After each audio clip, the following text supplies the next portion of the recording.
Welcome into Real Deal Sports Talk with me, KP.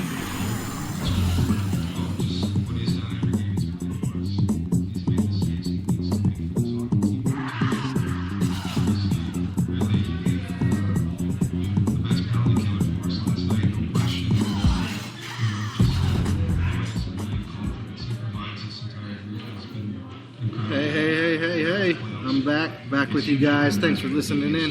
It is KP. This is Real Deal Sports Talk. And we are here at the Colorado Crush viewing party at Nixon's on South College Ave in Fort Collins, Colorado. If you have nothing to do, come out and join us tonight. We'd love to have you. We're in the back room. They're setting it up on the screen now. Game's getting going. It's getting up on the big screen in the back. We got the Crushables are here. The fans are starting to get here. So if you ain't got nothing to do, and you got time, you want to come watch the Crush game, come on out, watch the Crush game with us as they take on the Iowa Barnstormers tonight. Yes, the Iowa Barnstormers, made famous by Kurt Warner in the NFL. So it's been a good weekend. I hope everybody's had a good weekend. It's April 29th, 2017. I can't believe it's already the end of April. It's amazing how fast time flies when you're an adult as compared to when you're a kid. And, you know, I can testify to that. As many of you know, I've said on the air before, I do work in Denver public schools. And when you're a kid, man, you have all the time in the world. It seems like you can never have all the time that you need to do all the things you want. And as an adult, you look down and there it is, April 29th. Wow, where did the time go? It's May already. Summer's about to be here. That means the holidays are around the corner. It's crazy how this construct that we have developed controls us so much, and time can literally just fly by. So many things going on. First half today, we're going to, cover the game, of course. We're going to break down the game, let you know what to expect in this game, what the Barnstormers are bringing to the game, what the Crush are bringing to the game. Last week I intended to be with you guys for that huge win over the Wichita Falls Nighthawks. However, I came down with a bad migraine and was not able to make the trip from Denver up to Budweiser Event Center for our game. However, we will go back over that game tonight. We will cover that game tonight, as that was an amazing victory for the Crush. And as we get through that kind of stuff, it's just going to be fun to talk about. A 77-73 win over the first-place Nighthawks last week led one of our Crush players into being IFL Player of the Week also. Big story out there this week. Not a fan favorite. Fans all over the indoor football forum were not pleased of this announcement. I didn't really see anybody talking positive about it. We will put a positive spin on it, but first let's get real about it, all right? Colorado Crush this week, after the big win against the Nighthawks, did let go head coach Jose Jefferson and wide receivers coach Tristan Johnson. These were due to what have been called cost-cutting moves, not because of the performance of the team or the coach this year, just in a money-saving attempt. They let go two coaches. Now, with that being said, Coach Jefferson was always good to me. Coach Jefferson was always good to Real Deal Sports Talk, always willing to do an interview. In my time with the Crush now, I can honestly say he was a good man, and I think he was getting the team headed in the right direction. They had battled through injuries. They had battled through, lineup changes and roster moves. And they were starting to get a confidence going. They were starting to get some momentum, some consistency going on the field. We'll have to see if the team's able to keep that up now with the coaching changes. They switch over to defensive coordinator as the head coach for what appears to be for the rest of the season in Marvin Jones. Tonight, the Marvin Jones era begins, okay? Let's just put it that way. As sad as some of us may be, as angry as the fans out there in the indoor football forums are, the fact of the matter is we now are moving forward. We're coming off a big win. The defense has been playing better. Marvin Jones is the defensive coordinator, now head coach. He has a lineage in the NFL with the Jets. He goes back to Florida State and Bobby Bowden. He is a defensive one of the defensive greats that came out of that Bobby Bowden Florida State system. So it's going to be interesting to see if this team is more oriented to the defensive side of the ball now. Do they start relying on the defense a little more? Do they become more smash mouth on the offensive side and try and run it more, because defensive-minded coaches are generally more physical? I don't know how that'll work in the indoor game. We do need to pass the ball. It is a chunk play league, a big play league. So it's going to be interesting to see how Coach Lewis takes over in his first head coaching venture in the IFL with the Colorado Crush tonight. I'm looking for the guys to kind of rally around him, put their effort in. But it will be interesting to see. Wish the best to Coach Jefferson as he moves forward in life and any other ventures that he's able to get into, as well as my good friend, lifelong friend, and really my brother, Tristan Johnson, who is the wide receivers coach. I've known him now going over 20 years, 23 years, right around there, going way back to the middle school days. Again, we are here at Nixon's on South College Ave in Fort Collins. We're in the back. We're going to hear a little bit of music. We're going to hear fans. Hopefully we'll hear the game here in a little bit. I'll be doing live look-ins and letting you know the highlights as they happen, of course. Just glad to be here. You know, everything that's going on this weekend with sports-wise, with the NFL draft. And we will be having our NFL draft show on Monday night. So do tune in for that, as we will start to break down and cover, grade the draft a little bit. Break down who had a good draft, who had a bad draft. Thursday night, round one, we were live on Twitter and Facebook, posting the whole night, each pick as it came out. Last night we were going to do a Facebook Live, however, I ended up losing my voice and really just starting to get it back now. My throat is still a little sore from yelling at the TV a little bit too much with some of the picks and decisions that were being made out there. But we'll cover all that kind of stuff in our draft recap show, or maybe shows, depending on what we get through on Monday night. So the Crush are taking on the Barnstormers tonight. That game's getting ready to kick off here. They do have the game feed live up on the big screen now. So if you can make it out to Nixon's for the Colorado Crush viewing party, we are at Nixon's on South College Ave in Fort Collins, Colorado.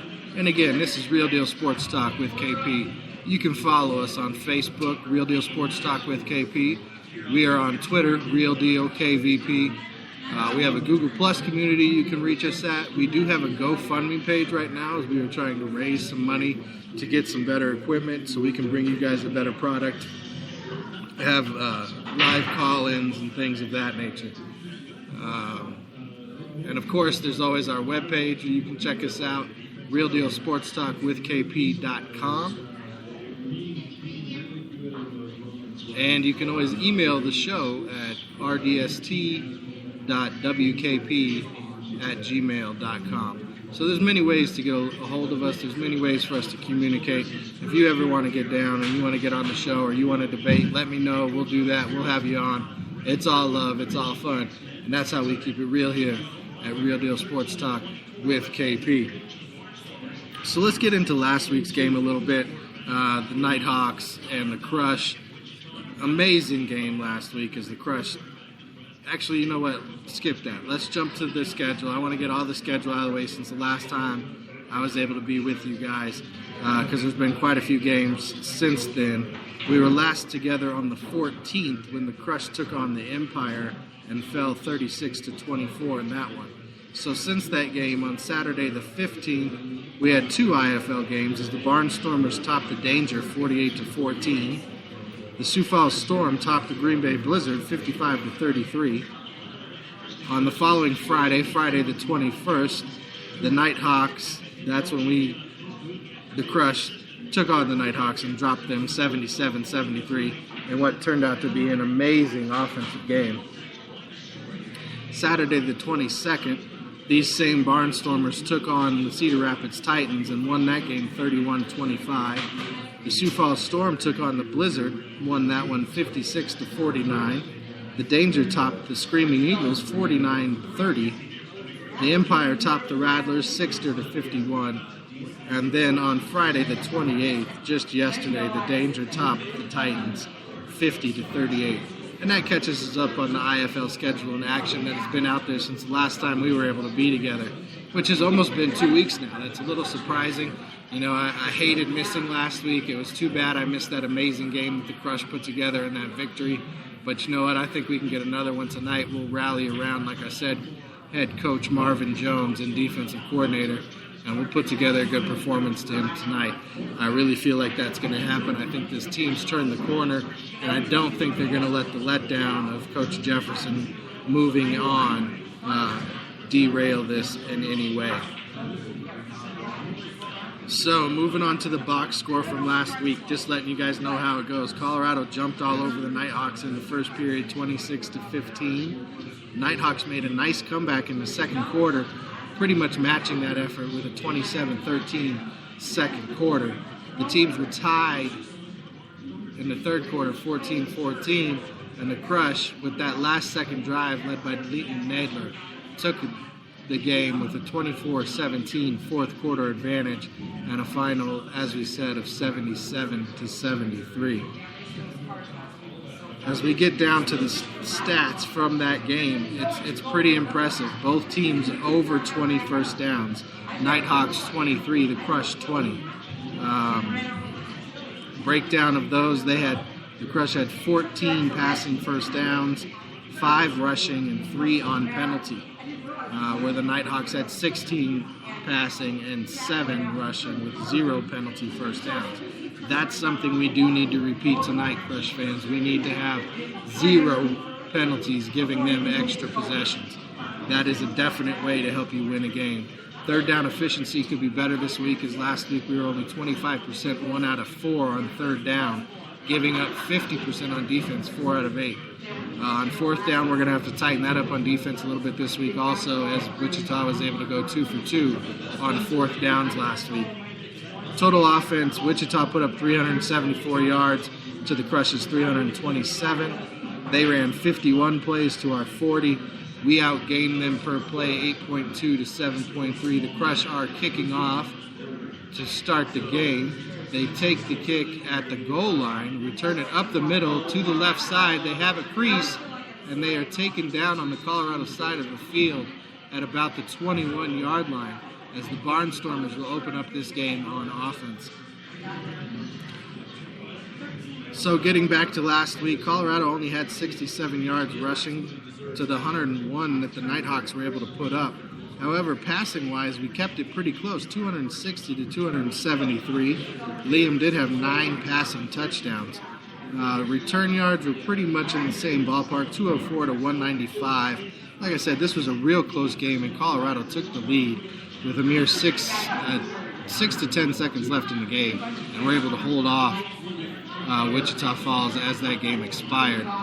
Barnstormers drop back on first down, and pressure throws it out of bounds to the right side as 3 of the Colorado Crush defenders meet at the quarterback. Weren't a lot of turnovers last week. Colorado did not commit very many penalties. 3 for 26 yards, where the Barnstormers had 8 for 77 yards. They did fumble once. They were able to recover that. And they picked up 2 sacks where we did not have any last week. So hopefully we can get a little more pressure. That'll bring the opponent's points total down and maybe let that offense shine a little more. Interceptions, we were able to pick up 2 last week, and Wichita Falls only had 1. Here on second down, the Barnstormers drop back to pass again. No pressure. They go short, complete for 3, maybe 4 yards on the play, bringing up third down. All right, so let's just get to the Crush stats. We know what Wichita Falls did. They put up 73 points, a bunch of yards. They did the Wichita Falls thing.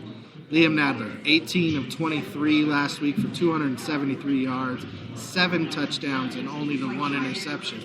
He also had 2